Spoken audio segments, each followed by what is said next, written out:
Bonjour à tous et bienvenue sur votre chaîne Savoir-faire digital. Dans notre dernière vidéo, nous avons exploré et distingué entre l'estimation et la prédiction en ce qui concerne le modèle de régression linéaire simple. Aujourd'hui, nous allons étudier les techniques qui nous permettent de tester les hypothèses du modèle et de confirmer sa validité. Donc, nous allons commencer par un petit rappel. Donc, nous allons d'abord parler des données du problème. Donc, nous aurons une variable indépendante, une variable réponse et nous aurons un modèle. Donc, pour la variable indépendante, ce sera en fait un vecteur x avec les lignes x1, x2 jusqu'à xn. Et pour la variable réponse, nous aurons en fait le vecteur y avec y1, y2 et yn. Donc, chaque yi doit correspondre à un xi. Donc, pour le modèle, c'est un modèle linéaire, yi égale à b0 plus b1xi plus le terme de l'erreur qui est epsilon de i. Donc, nous supposons que epsilon de i, l'erreur, suit une distribution normale avec une moyenne qui est égale à 0 et une variance qui est constante qui est égale à sigma au carré. Donc, ici, l'objectif est d'estimer les coefficients b0 et b1. Voilà, aujourd'hui, la présentation va se focaliser sur comment évaluer les hypothèses de la régression linéaire simple. Prochainement, nous verrons comment évaluer la validité statistique du modèle à l'aide des tests statistiques comme le test de Fisher et de mesures de la qualité de l'ajustement comme le coefficient de détermination R au carré. Donc voilà, passons directement aux hypothèses. Donc, grosso modo, nous avons quatre grandes hypothèses. La première, c'est la linéarité, avec les termes de l'erreur qui auront une moyenne égale à 0. Il y a aussi la constance ou bien une variance constante en fait des termes de l'erreur. Il y a aussi l'indépendance en fait des termes de l'erreur. Il y a aussi, nous l'avons déjà dit, la normalité des termes de l'erreur avec une moyenne égale à 0 et une variance constante égale à sigma au carré. Donc, voilà les quatre grandes hypothèses pour le modèle de régression linéaire simple. Voilà, maintenant nous allons passer à l'analyse des résidus. Donc, après l'estimation des coefficients B0 et B1, on peut trouver les valeurs estimées de la réponse, n'est-ce pas?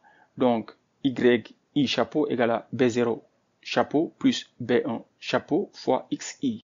Donc, B0 chapeau, c'est l'estimateur de B0, B1 chapeau, c'est l'estimateur de B1, et xi, c'est en fait la composante de x sur la ligne i. Donc, on va pouvoir calculer maintenant l'estimateur en fait de la réponse yi chapeau avec cette équation-là. Ainsi, on pourra maintenant calculer bien sûr les résidus.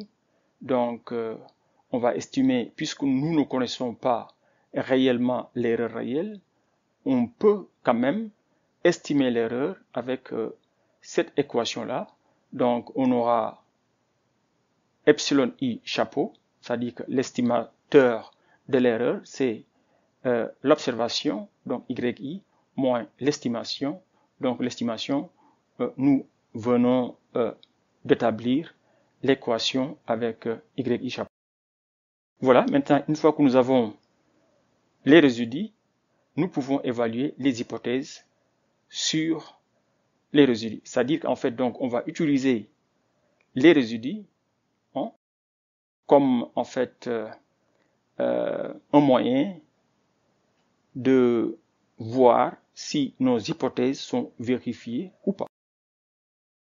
Donc, si le nuage de points des résidus par rapport aux valeurs estimées n'est pas aléatoire autour de la ligne horizontale 0, alors nous pouvons dire que la relation entre x et y peut ne pas être linéaire ou bien les variances des termes de l'erreur ne sont pas égales et les données de réponse ou les termes d'erreur ne sont pas indépendants. Par exemple, si la variance n'est pas constante, la régression linéaire simple ne constitue pas un modèle approprié et nous explorerons comment réajuster notre modèle en utilisant la technique de transformation de la variable de réponse. Si le nouveau modèle avec la transformation ne permet pas non plus d'obtenir une variance constante, il sera alors nécessaire d'envisager l'utilisation d'un autre modèle théorique alternatif. Nous aborderons toutes ces questions-là dans les vidéos à venir. Voilà, maintenant comment analyser en fait les résidus. Donc ici on va procéder par des exemples. Bon, par exemple ici, vous voyez, nous avons par exemple ici un exemple que j'ai emprunté de ce site-là. Vous voyez bien, statology.org. Donc j'ai emprunté en fait ce graphique-là de ce site-là. Donc ici, par exemple, nous voyons qu'en fait, qu'est-ce que nous voyons ici? Ici, nous voyons en fait un niage de points qui est plus ou moins aléatoire. Ok? Donc, on peut se poser la question, est-ce que la variance est constante? Bon, apparemment, puisqu'il n'y a pas de structure qui se dégage de ce niage de points-là, ce niage de points-là étant aléatoire, donc, il n'y a pas de violation apparente. Donc, pour l'instant, on ne voit pas de violation. Ok? Parce que vous voyez qu'en fait, il n'y a aucune structure réelle qui se dégage en fait de ce niage de points-là, puisque le niage de points est plus ou moins aléatoire. Voilà, maintenant nous allons voir un deuxième exemple où il y a violation. Donc, regardez ce niage de points-là.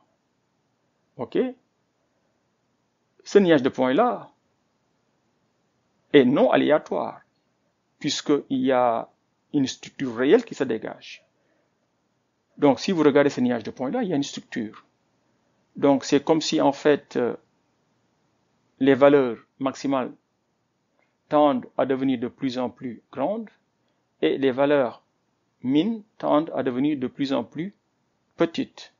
Donc, c'est comme si il y avait, en fait, une augmentation de la variance quand on se déplace sur l'axe horizontal. Ok? Donc, cet axe-là, c'est ce qu'on appelle l'axe fitted value, ou bien si vous voulez, c'est les YI chapeau, et ici, c'est l'estimateur en fait de l'erreur. Donc, ce niage de points-là n'est pas aléatoire. Donc, on dit que ce niage est non aléatoire. Donc, si vous voulez, je vais vous dessiner. Ici, vous voyez qu'en fait, c'est comme on a une structure ici. Donc, la variance à l'intérieur augmente quand on se déplace sur l'axe horizontal. Ok? Donc, ici, on a un problème. Donc, ici, est-ce que la variance est constante? Évidemment, la variance n'est pas constante. Donc, il y a une violation de l'hypothèse de la variance qui doit être constante. Maintenant, nous allons passer à l'hypothèse d'indépendance. Donc, ce qu'il faut comprendre, c'est que cette hypothèse est une affaire beaucoup plus difficile que les autres. Cependant, ce qu'il faut garder à l'esprit est que si les données de notre analyse proviennent d'un essai randomisé, alors l'indépendance est implicite et garantie. Cependant, en général, les données proviennent d'études observationnelles. Dans ce cas précis, on utilise en fait l'analyse des résidus pour tester si les erreurs sont corrélées ou pas. Donc, voici quelques sources de non-indépendance auxquelles il faut prêter attention. La première source possible de non-indépendance est la proximité. Cette proximité-là peut être une proximité temporelle. Par exemple, collecter des données pour mesurer la vitesse moyenne des voitures sur une certaine route uniquement à une heure précise. Ça, vous voyez qu'en fait, si à cette heure-là, il y a tout le temps des bouchons ou bien des embouteillages, donc vous allez voir qu'en fait, les vitesses seront corrélées. Et là, on perd l'indépendance. OK? Ou bien, on peut aussi avoir une proximité géographique. Par exemple, collecter des données pour mesurer le revenu annuel lorsque les données sont collectées dans un seul et unique quartier. Puisque, en général, les personnes vivant dans un même quartier ont des revenus plus ou moins corrélés. Là aussi, on perd l'indépendance. La proximité aussi peut être biologique. Par exemple, si vous mesurez la taille moyenne dans une seule et unique famille, cette famille pourrait ne pas représenter correctement la population. Là aussi, vous perdez en fait l'indépendance des données, ok, ou bien des observations, etc. Bon, il y a évidemment d'autres types de proximité source de non-indépendance. Donc, par rapport à votre problème qui est devant vous, il faudra bien faire attention pour ne pas introduire en fait de la corrélation dans vos données si bien sûr vous voulez appliquer un modèle de régression linéaire simple. Très bien. Deuxièmement, on peut aussi avoir comme source de non-indépendance la répétition. Par exemple, si vous mesurez l'observation plus d'une fois pour le même individu pour des soucis d'économie. Imaginez par exemple si vous deviez récolter, disons, 10 000 lignes de données et pour des soucis d'économie, vous vous dites que vous allez seulement récolter la moitié, donc disons 5 000, mais que pour chaque individu, vous allez faire la mesure 2 fois. Mais évidemment, donc ici, il y a corrélation, puisque en fait, les deux mesures qui correspondent à un même individu sont corrélées, quel que soit alpha, puisque ces deux mesures-là sont faites sur la même personne. Donc cette répétition-là aussi peut être source de non-indépendance. Voilà, parfait. Maintenant, nous allons passer à l'hypothèse de normalité. Pour vérifier l'hypothèse de normalité, nous pouvons utiliser deux techniques. Donc, premièrement, on peut utiliser en fait un graphique de probabilité normale. Donc, une ligne droite dans un graphique de probabilité normale indique une hypothèse de normalité valide. Nous allons voir les détails pratiquement avec des exemples. Les courbures, surtout aux extrémités, montrent une violation par rapport à la normalité, n'est-ce pas? Donc, si vous voyez des courbures dans un graphique de probabilité normale, donc probablement il y a une violation de l'hypothèse de normalité. Vous pouvez aussi utiliser en fait un histogramme des résidus pour tester l'hypothèse de normalité. Donc, ce qu'il faut comprendre ici, c'est que les résidus doivent avoir une distribution symétrique et puis unimodale et sans écart.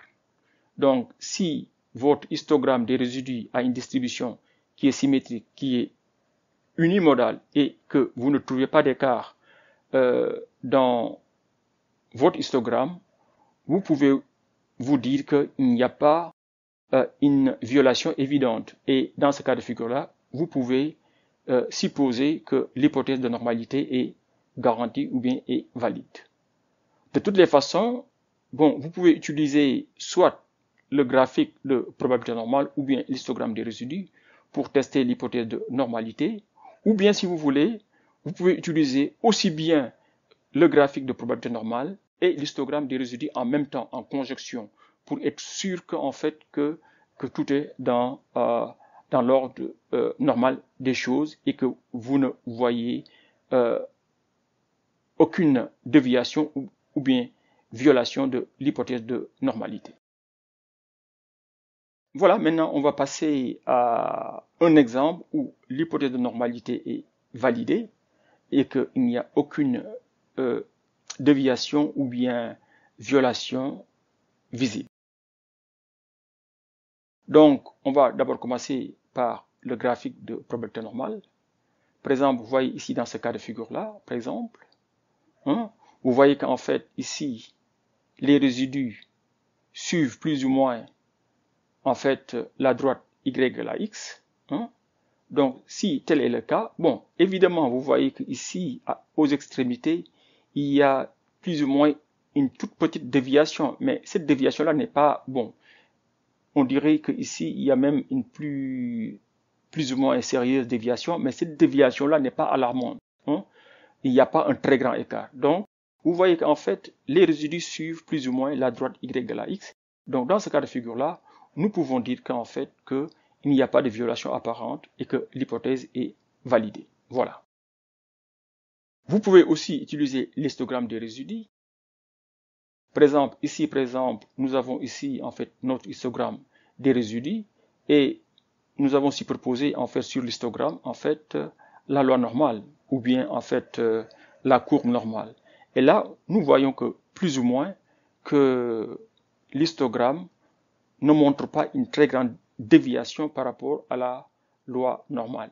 Ainsi, l'hypothèse de normalité, là aussi, est validée puisqu'il n'y a pas une déviation grave qui permettrait de nous dire qu'il y a une violation de l'hypothèse de normalité. Voilà, là aussi, ces deux graphiques que j'ai empruntés du site statology.org. Voilà, maintenant on va voir en fait des cas où il y a une violation en fait de l'hypothèse de normalité. En fait, on va commencer par un défaut de symétrie. Bon, regardons ce cas précis. Là, on voit nettement qu'en fait que l'histogramme n'est pas symétrique. Hein? Vous voyez qu'en fait ici, c'est comme si en fait à gauche, hein, ici, les barres sont beaucoup plus hautes comparées ici à droite. Ok? Donc, dans ce cas de figure-là, ce défaut de symétrie-là montre qu'en fait, il y a probablement une violation de l'hypothèse de normalité. Ok? Donc, et puis, on va aussi montrer un autre exemple. Si vous voyez par exemple des écarts dans votre histogramme de résidus, bon, je pense que vous le voyez, ici, vous voyez qu'ici, il y a un écart, hein, il y a un vide qui est là. Si vous voyez en fait ceci, probablement, l'hypothèse de normalité n'est pas en fait validée. Voilà, c'est ainsi que se termine cette vidéo. Dans un futur proche, nous réaliserons une démonstration en utilisant le langage R pour illustrer comment mettre en pratique les méthodes d'évaluation des hypothèses du modèle de régression linéaire simple. Alors, restez connectés pour nos prochaines vidéos et n'oubliez pas de vous abonner à notre chaîne. À très bientôt. Merci.